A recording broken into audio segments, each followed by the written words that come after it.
Good afternoon, everybody. Since I'm kicking this off, I'd like to go ahead and start by asking you guys a favor. If you could go ahead and raise your right hand. Go ahead and then put it over your left shoulder. And let's buckle up for the adventure you guys are about to put on today.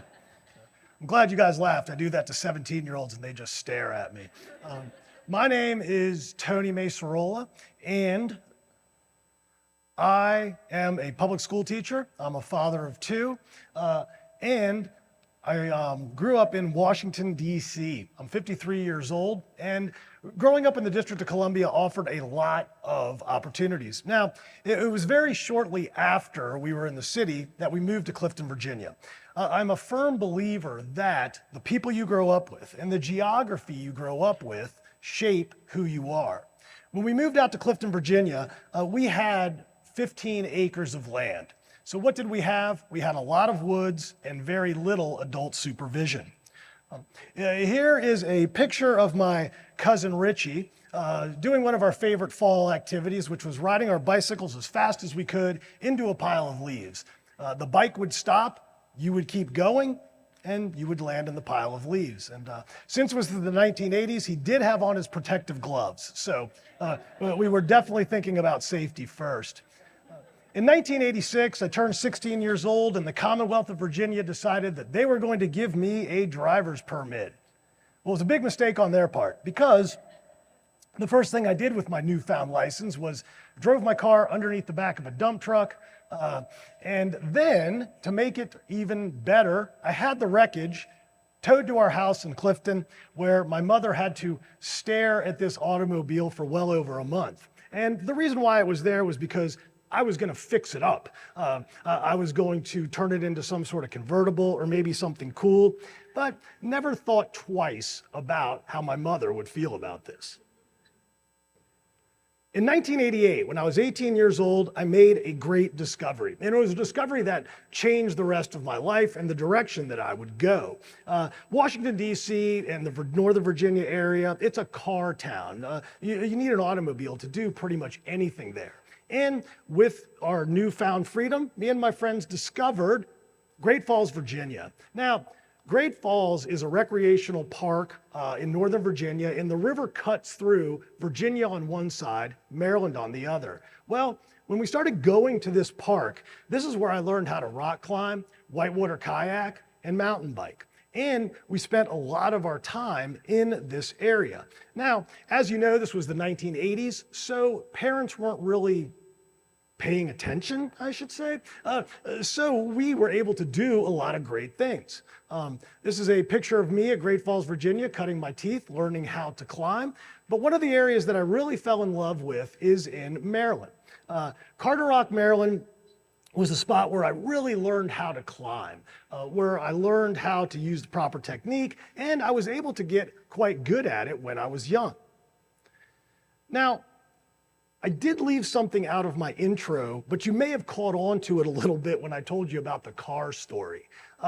Growing up, I was pretty selfish, actually very selfish. The vast majority of things that I did were for me. Now, a lot of us do that. A lot of us do things that are solely for us. And I know you're not supposed to say these things out loud, but think about the things that we do, the activities that we enjoy. Who are we doing them for? Now, when it comes to taking a risk, when it comes to going on some sort of adventure, well, who else would you be doing this for? If you're not doing it for yourself, well, you might have to really reevaluate who you're doing it for. But doing things for yourself should not mean taking a risk and not thinking about the others in your life. I had an incident happen to me on the Potomac River in 1993. Now, this picture back here is another story of how I got them, but I am underneath that kayak at this moment. The picture is to show you what a hydraulic or a hole is.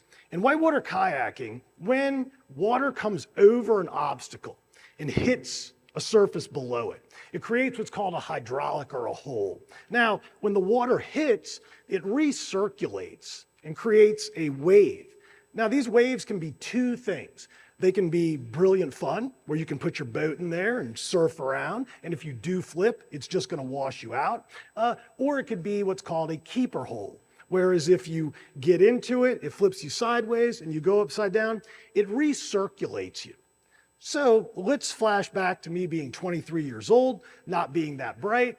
I'm going down the Potomac River, the boat flips in a hole, and the river instantly sucked me out of my boat and shot me straight to the bottom.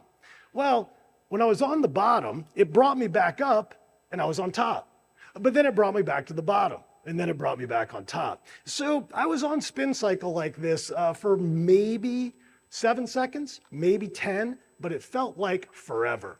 The entire time though, there was only one thought that was going through my head.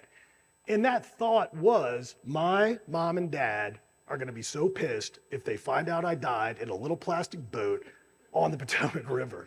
Now, did I think about my sister maybe being crushed? Actually, she might not. Did I think about my parents and how they would feel? Not even close. I just thought, they're gonna be mad. They're going to be mad, and then they might not let me do these things again. So let's hold on to that thought as we move forward. Let's now flash forward from when I was born in 1970 to 29 years old to 1999. I did something right. I got married.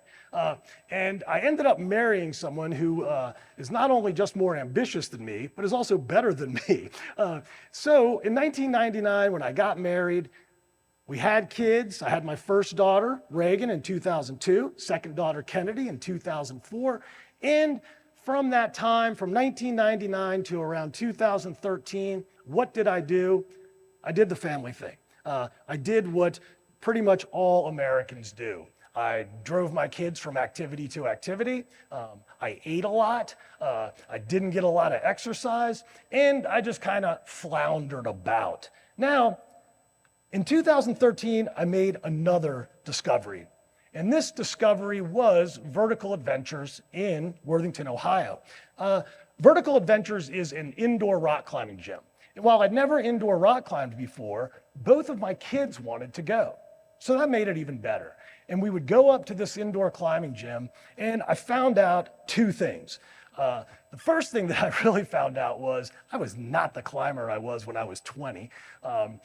And I put on a little extra me, so it was even harder to haul myself up. And then I also discovered that I really missed climbing, that it was something that was an integral part of my life for a long time, and I had abandoned it.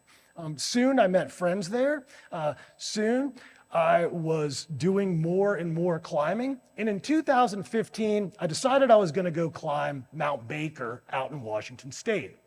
Now, before I left for Mount Baker, my daughter gave me a stuffed animal. And this stuffed animal I've named Mr. Snuffles. Now, when she handed me, it wasn't Mr. Snuffles yet, I named him, it was my right.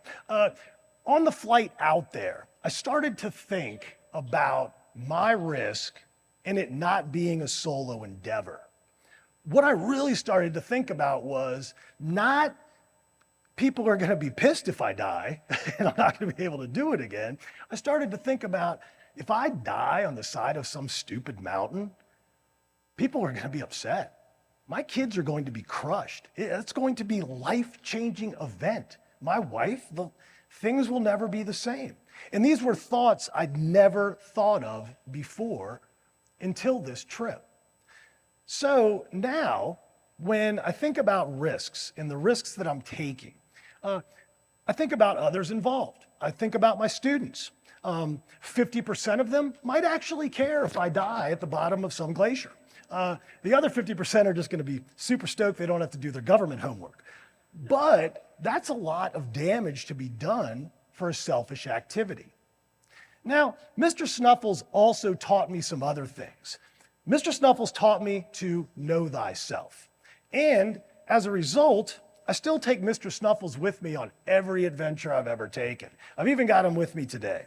I think of Mr. Snuffles as like the servant that would follow around Julius Caesar and constantly whisper in his ear, lest you forget you are only a man. Well, Mr. Snuffles constantly whispers into my ear, this is not just about you. So what did I learn from Mr. Snuffles about risk? First, know thyself. Know who you are as a person. You can give more of yourself to others when you know who you are. What's some practical advice that he can give? Know what you are capable of. When we have that confidence of knowing what we can do, it actually mitigates a lot of risk. Know and love the people you adventure with. When you're in the mountains with somebody, you really want them to do two things: care about you and be just as into it as you are. And know your limits. When taking risks, you should not get yourself into a situation where you're exceeding your limits and doing something that you know you should not be doing. I decided I wanted to pick up ice climbing. And this is a picture of me in Canmore, Canada, where I went and took some ice climbing classes.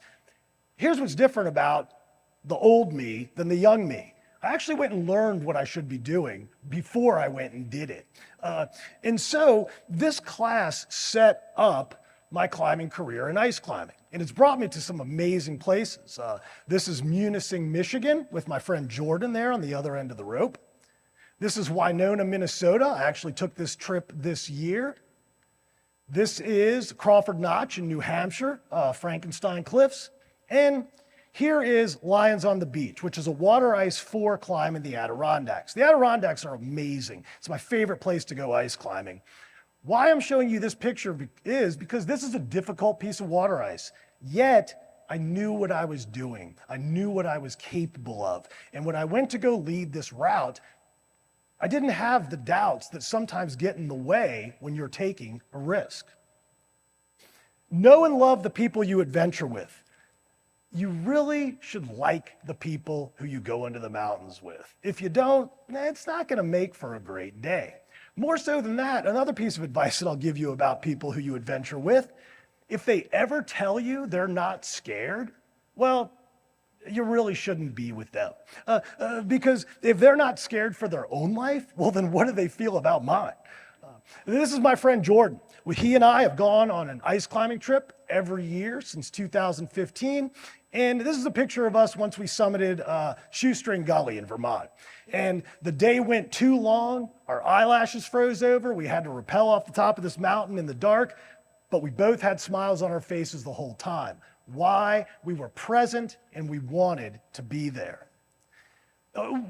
When you just have one person on the other end of a rope, and you know if you fall, like in this picture, if I'd have fallen, the only thing stopping me from hitting the deck is the person on the other side. That creates a really tight bond, and you begin to love the people you go climbing with. This is Rick and Isaac. They're two devastatingly handsome young men, and I go rock climbing with them all the time.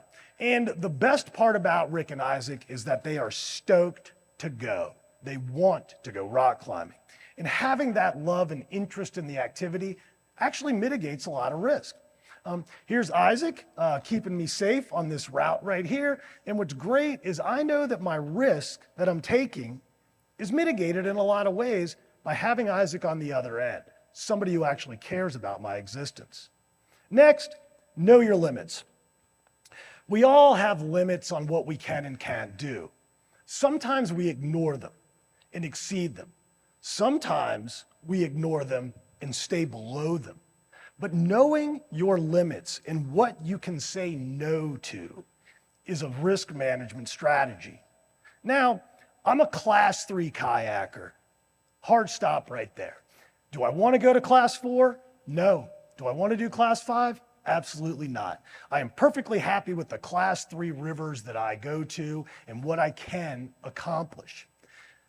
How I got these pictures, once again, is another story, but this is me at Cucumber Rapids on the lower Youghiogheny in southwest Pennsylvania.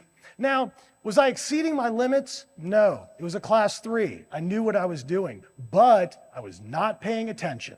As a result, I got squirrely. I went over on my side.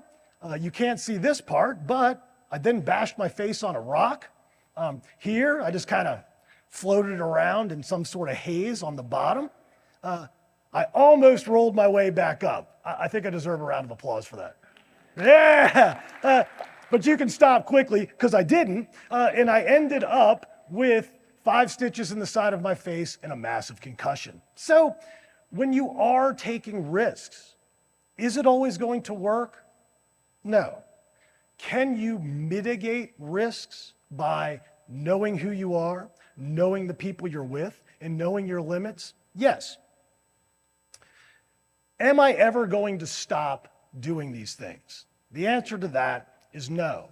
Some may say that that's selfish, yet a large aspect of my life would be gone if I stopped doing these activities. I took a long break.